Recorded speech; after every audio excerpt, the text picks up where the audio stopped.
Para este problema vamos a analizar un intercambiador de calor de coraza y tubos. Consideramos lo siguiente. En la coraza, propiamente, dice se va a enfriar aceite caliente en este intercambiador de calor. Es de tubo doble, ok. Tenemos un tubo externo y un tubo interno a contraflujo. Entonces es de tubos concéntricos. El tubo interior de cobre contiene un diámetro de 2 centímetros y un espesor despreciable. Este es el tubo interior. Y el diámetro del tubo exterior es de 3 centímetros. Es este de acá. Por el tubo fluye agua a razón de 0.5 kilogramos por segundo. Y el aceite por el casco a razón de 0.8 kilogramos por segundo. Por casco, bueno, se refiere a la coraza, a toda esta estructura externa. Entonces el aceite va por el exterior, el agua va por el tubo interior. Tenemos los datos de temperatura. Las temperaturas promedio del agua y del aceite son respectivamente 45 grados Celsius para el agua, 80 grados Celsius para el aceite. Hay que determinar el coeficiente global de transferencia de calor de este intercambiador. Entonces, bueno, lo primero que sabemos es que es un intercambiador a contracorriente. Los fluidos circulan en direcciones opuestas. El aceite fluye con este flujo másico por la cara externa, por el casco o la coraza.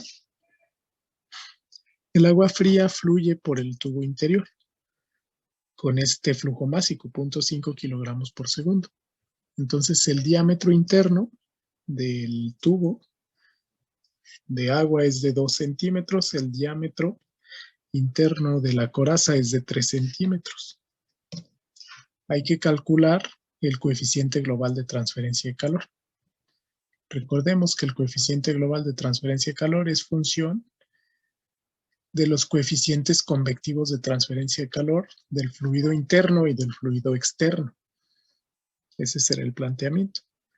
Se nos dan las propiedades del agua. Estas propiedades fueron consultadas de esta tabla, se dan como dato en el libro, tabla 9 del libro de Cengel. Para el agua se nos da densidad,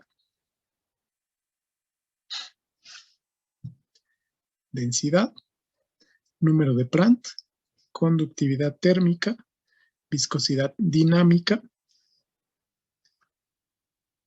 y para el aceite también. Estas son las propiedades del aceite. Densidad, número de Prandtl, conductividad térmica y viscosidad.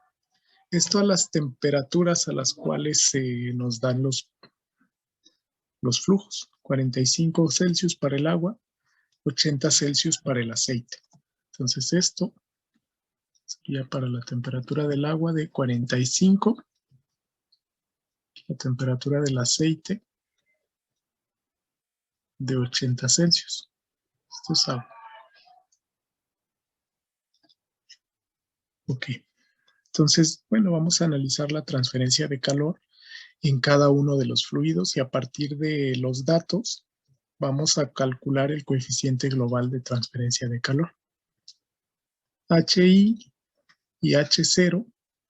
HI sería el coeficiente convectivo de transferencia de calor del agua, fluye internamente.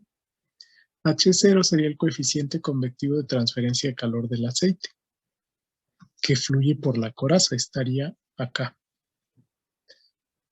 Entonces, bueno, la idea es que este intercambiador esté aislado, por lo que la pared externa no debería de transferir calor, no debería de haber pérdidas de calor. Pero sí hay transferencia de calor en el tubo interno. El tubo interno precisamente representa una pared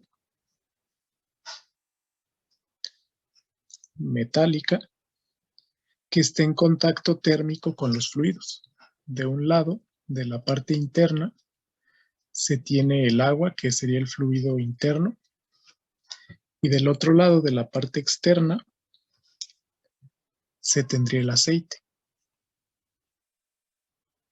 Entonces ya como vimos, se tiene agua en el interior. Aquí se transfiere calor por convección.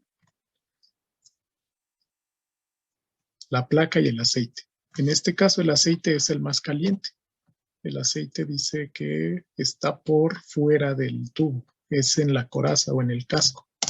Entonces el flujo de calor se transfiere del aceite hacia el agua en esta dirección. En donde se transfiere por convección es en los fluidos. En el aceite se transfiere por convección, por conducción en la pared del tubo y de nuevo por convección en el agua. Entonces vamos a plantear primero cómo calcular el coeficiente convectivo de transferencia de calor y a partir de esta ecuación vamos a calcular el coeficiente global de transferencia de calor. Para esto vamos a utilizar correlaciones de números adimensionales. Entonces ya sabemos que para calcular las correlaciones necesitamos primero el régimen de flujo. Necesitamos saber cada fluido en qué régimen se encuentra. Vamos a hacer los cálculos por fluido. Primero vamos a considerar el agua. Ok, el agua fluye por el interior de este tubo. Entonces sabemos su flujo másico, sabemos su temperatura, sabemos el diámetro interno, el diámetro de este tubo a través del cual fluye el agua, por lo que yo puedo calcular el número de Reynolds. Para el número de Reynolds yo necesito la velocidad lineal. Entonces lo primero que yo sé es que este diámetro, que es el diámetro interno, digamos, es de 2 centímetros. Si lo queremos convertir a metros para trabajar en el sistema internacional, yo utilizo este factor. 100 centímetros es 1 metro. Entonces 2 entre 100 me da 0.02 metros. Ese es el diámetro interno y es el diámetro efectivo con el cual yo voy a calcular el número de Reynolds. Bueno, a continuación vamos a calcular la velocidad lineal del agua. La velocidad se puede calcular como flujo másico entre densidad por el área efectiva, que sería el área que tenemos en este tubo. ¿De dónde proviene esto? Bueno, proviene precisamente del flujo volumétrico. Yo sé que flujo volumétrico, le voy a llamar así, es igual a volumen por unidad de tiempo. Esto es volumen. Ese volumen es área por velocidad, particularmente velocidad lineal. Esta es entre tiempo. Además, ¿okay? Vamos a considerar ahora flujo másico. Yo voy a introducir flujo másico aquí para poder utilizar el flujo másico del agua. Sabemos que densidad es flujo másico entre flujo volumétrico. Entonces, si aquí despejamos flujo másico, vamos a despejar flujo volumétrico.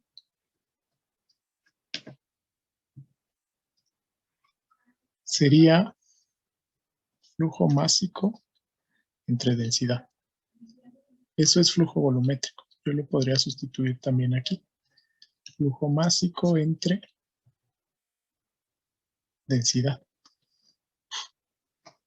Eso es flujo volumétrico. Entonces, de esta ecuación de aquí, se despeja velocidad. Y bueno, obtenemos esto. Flujo másico entre densidad por área. Ahora, ya tenemos todos los datos.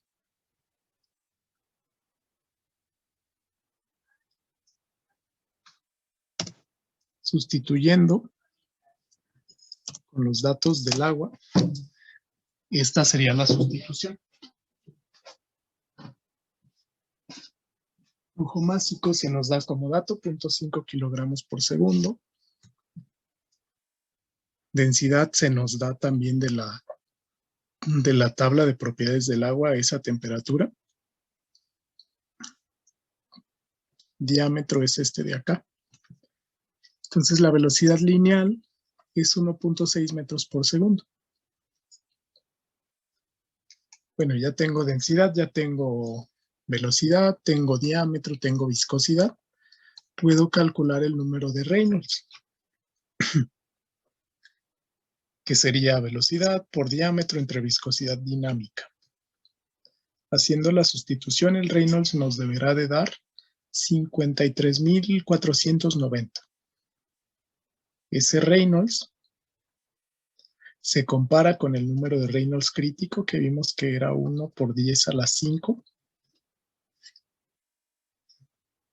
O bien es 1, 2, 3, 4, 5. Ok. Y bueno, vamos a detectar si es flujo laminar o flujo turbulento.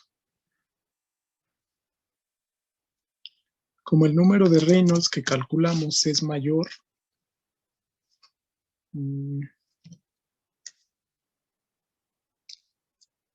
ok, vamos a analizar el número de Reynolds crítico.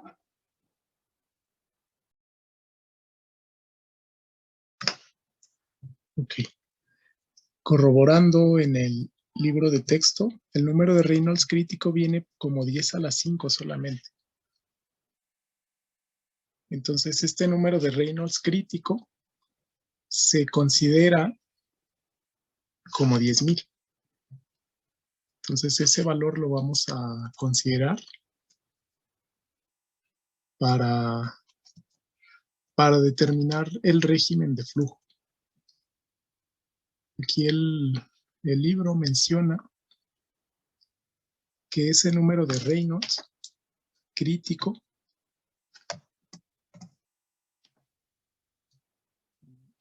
vamos a escribirlo así.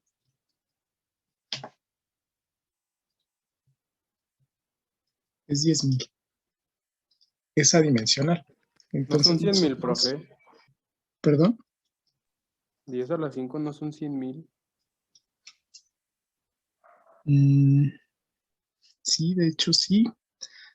Pero, bueno, este dato lo estoy tomando directamente del libro de texto. Menciona que como el número de Reynolds es mayor a 10,000, para este sistema, de hecho, lo toma directo 10,000. Para este sistema considera flujo turbulento.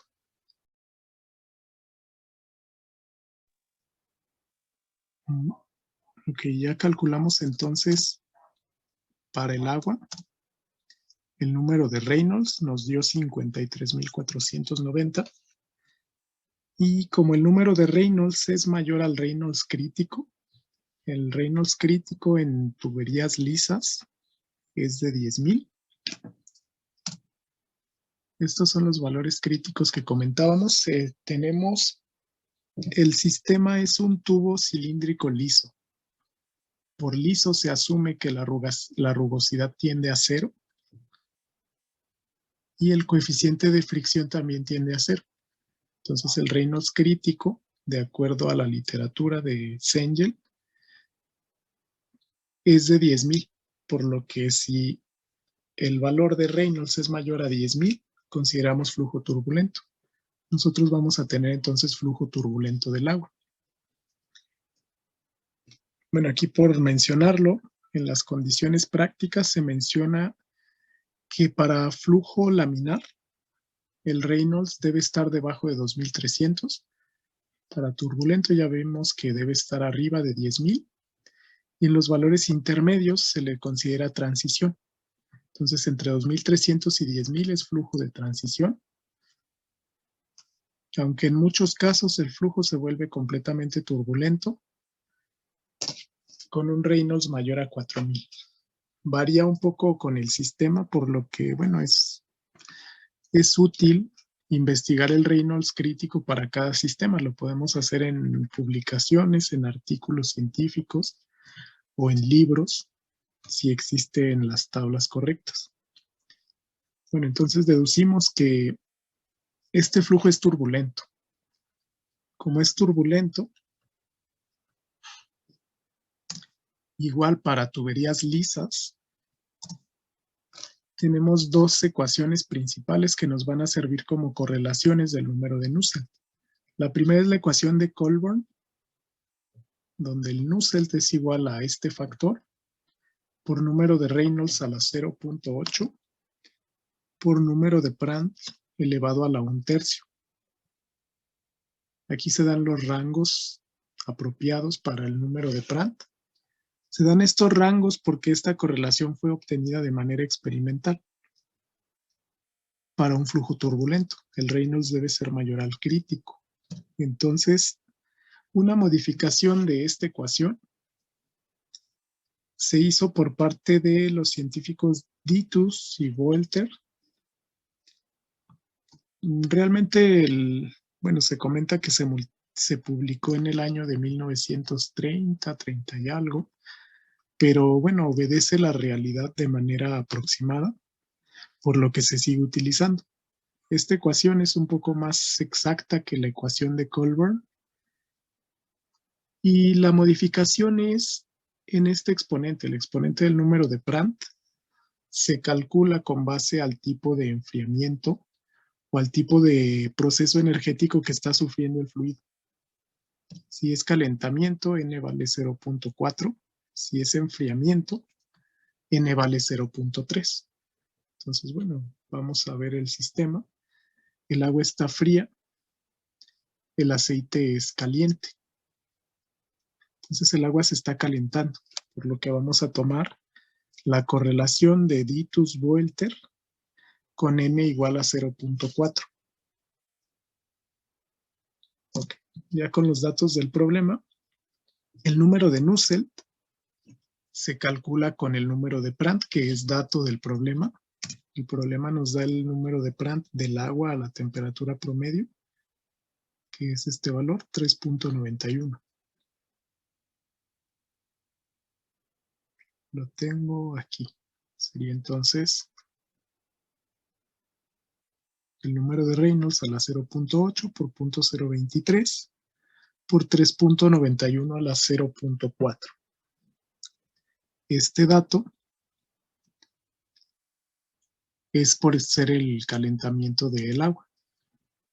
Con esto nos daría 240.6 el número de Nusselt, y como ese número de Nusselt es igual al coeficiente convectivo de transferencia de calor por el diámetro de la tubería entre la conductividad térmica, esa es la conductividad térmica del agua, entonces yo de ahí puedo despejar. Si despejo H de aquí, bueno, sería igual a K, conductividad térmica entre el diámetro de la tubería por el número de Nusselt que obtuvimos. Entonces, esta operación, recordemos que el Nusselt es adimensional. Aquí, este metro está dividiendo, por lo que yo tendría acá abajo un metro cuadrado. Y watts permanece, Celsius permanece en el denominador. Ok, entonces el resultado, el coeficiente convectivo de transferencia de calor interno, es decir, para el agua, sería 7.663 watts por metro cuadrado Celsius. Yo ya tengo ese valor, entonces, bueno, lo que me falta para calcular el coeficiente global de transferencia de calor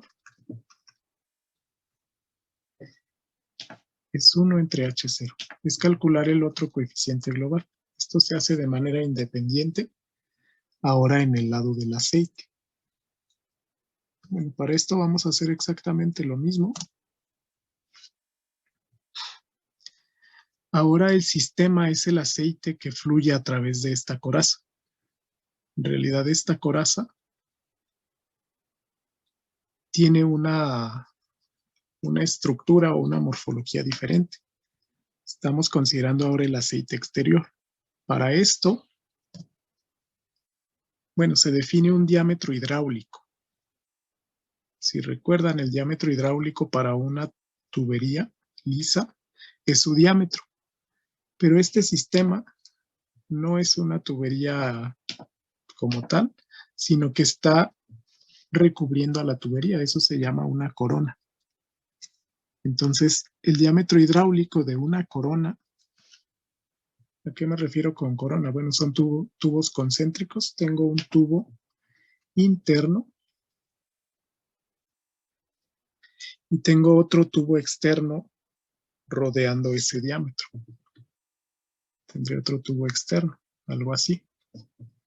Entonces, el aceite realmente solo fluye por el tubo externo, por lo que se tiene un diámetro hidráulico. Yo tengo el diámetro exterior, se llama D0, y tengo el diámetro interior, que se llama DI.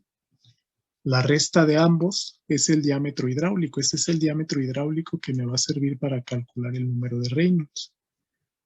Entonces, de nuevo, 3 centímetros son 0.03 metros, 2 centímetros son 0.02 metros. El diámetro hidráulico es la diferencia, es decir, la porción por donde circula el fluido. Y eso me daría 0.01. Bueno, igual hay que calcular la velocidad lineal.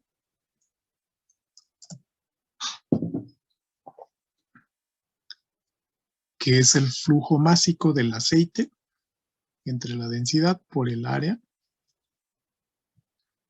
El área es también el área de la sección por donde fluye ese aceite, que sería el área del tubo exterior. Bueno, entonces, flujo másico lo tenemos como dato. Densidad también la tenemos como dato. Es la densidad del aceite a la temperatura a la cual se encuentra el aceite, es la temperatura promedio, que es esta. Esta es la densidad a 80 grados Celsius. Y para eso, el área del aceite, es decir, el área de la zona que ocupa el aceite realmente, es el área exterior, que es pi entre 4 por el diámetro exterior al cuadrado menos el diámetro interior al cuadrado. Básicamente es la resta de áreas. Sería el área exterior menos el área interior. Eso nos da una velocidad lineal de 2.39 que vamos a utilizar para determinar el número de Reynolds. Bueno, tal como lo vimos, sería el número de Reynolds es la velocidad por el diámetro, ese es el diámetro hidráulico, entre la viscosidad dinámica. Bueno, haciendo la operación nos da un número de Reynolds pequeño, por lo que esto debe ser flujo laminar. De hecho, es flujo laminar. Ok. Para la siguiente parte, aquí igual el número de Reynolds crítico es el de la tubería lisa y es menor a 10,000. Nos da 630, por lo que, bueno, realmente es un número de Reynolds muy pequeño. La razón por la que se representa un número de Reynolds pequeño es porque la viscosidad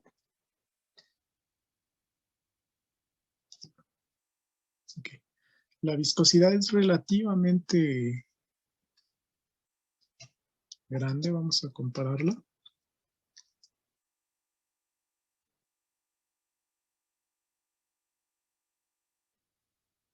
Okay. 3.7 por 10 a la menos 5 contra 0.602 por 10 a la menos 6. La viscosidad del aceite es un poco mayor, bueno, obviamente porque tiene mayor densidad que el agua también. No, tiene menor densidad que el agua.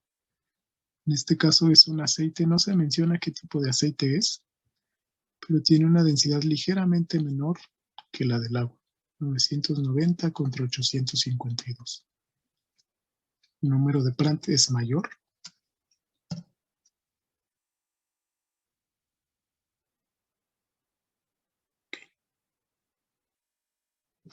Entonces, de acuerdo a esto, el número de Reynolds nos dice que es un régimen de flujo laminar. Ahora necesitamos correlaciones o alguna forma de determinar para este sistema particularmente el número de Nusselt. Con el número de Nusselt yo voy a requerir despejarlo para calcular el coeficiente convectivo de transferencia de calor.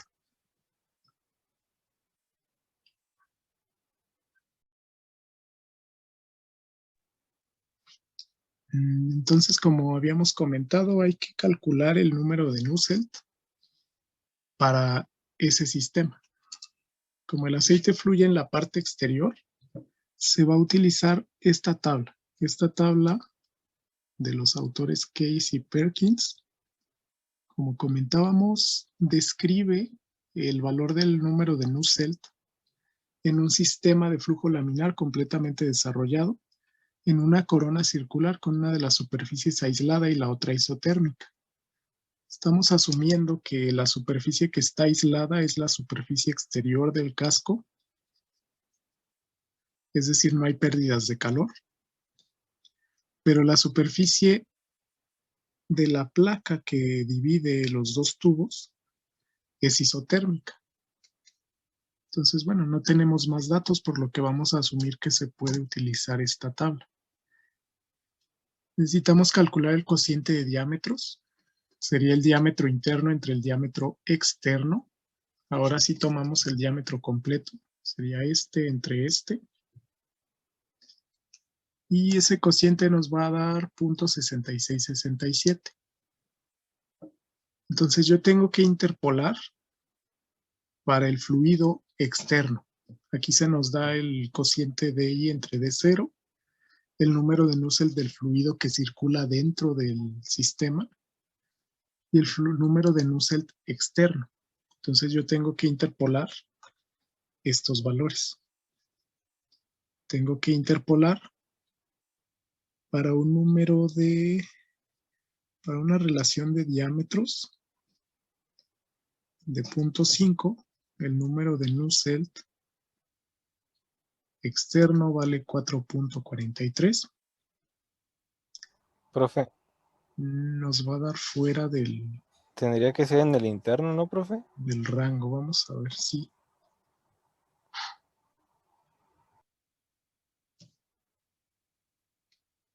Ok, sí. Estamos considerando el aceite que fluye dentro de la capa, pero es el aceite. Ok. De hecho, este es el resultado. 5.45, pero si interpolo aquí no nos va a dar eso. Ok, hay que revisar entonces la notación. Entonces aquí el interno lo está considerando como el casco. Entonces hay que interpolar de 0.5 y 1, considerando 5.74, 4.86. Este es el cociente de diámetros. Este es el Nusselt, pero es interno al casco. Para interpolar es sencillo. Nos debe dar 5.45. La interpolación se puede hacer de varias maneras. Aquí les voy a mostrar la forma en la que yo la hago. Es una interpolación lineal. Asumimos que existe una línea recta entre los dos puntos que yo intento interpolar y que el valor intermedio, por ejemplo, que el valor intermedio sigue la misma tendencia. Entonces aquí voy a asumir que el cociente de diámetros es X, el cociente de número de Nusselt es Y. Entonces yo necesito interpolar para 0.6667. Entonces, esta es la X conocida. Esto es una X0.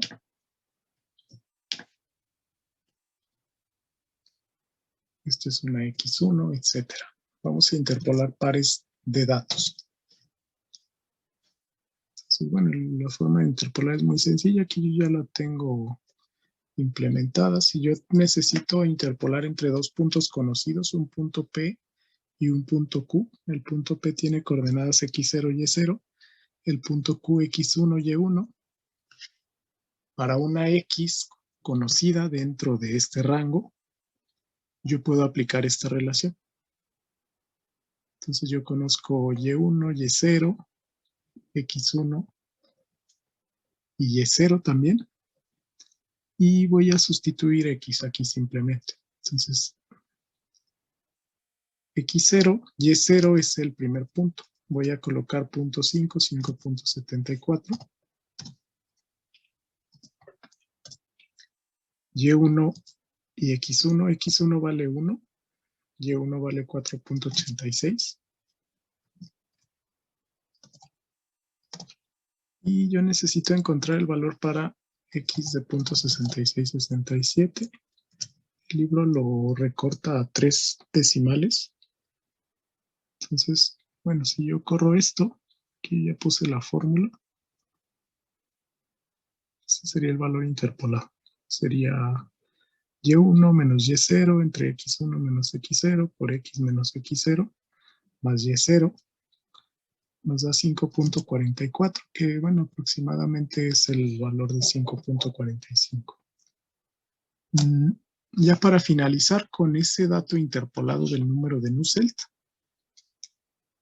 esto es conductividad térmica, esto es diámetro hidráulico del casco. H0 nos daría 75.2, directo con el número de Nusselt que interpolamos. Y por lo tanto el coeficiente global de transferencia de calor se despeja. Como yo tenía 1 entre U igual a 1 entre H y más 1 entre H0, si yo despejo de aquí U, es la inversa de todo esto. Entonces, sustituyendo, el coeficiente global de transferencia de calor nos da más o menos 74.5 watts por metro cuadrado Celsius. Aquí se comenta que la transferencia de calor está regida por el fluido interno. Noten que, bueno, esto me va a dar un valor pequeño y luego la inversa de algo pequeño me da algo grande. Es mayor HI que H0. La transferencia de calor está regida por el fluido interno, por el agua. Entonces, ese sería el resultado de este ejercicio.